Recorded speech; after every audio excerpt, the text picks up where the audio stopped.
Version 23.1 in Tableau Prep, when you open an Excel or CSV file, when you bring it in, there's something a little bit new here. When you load it up, you'll notice that the first item says source row number, and it's actually crossed out.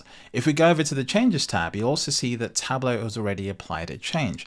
And in essence, this new feature means that Tableau remembers the sort order for an Excel file or a CSV file when it loads the data, and then it gives you the option to preserve that as a column. So essentially right here where it says source row number, if I right click on that, I can include the field, and now it's part of my data set, which means when I go to the next step, I'm then able to start to use it. Why is this important when we can already do row ID and sorting? Well, in order to understand this, I had to go over to the original feature suggestion by Jonathan Drummond almost 5 years ago, and he actually gives a very good example.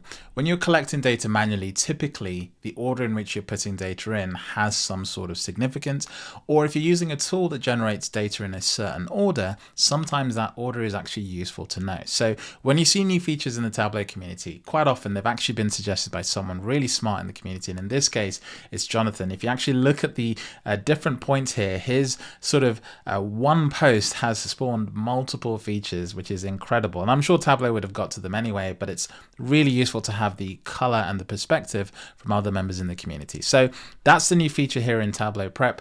This feature doesn't exist for databases.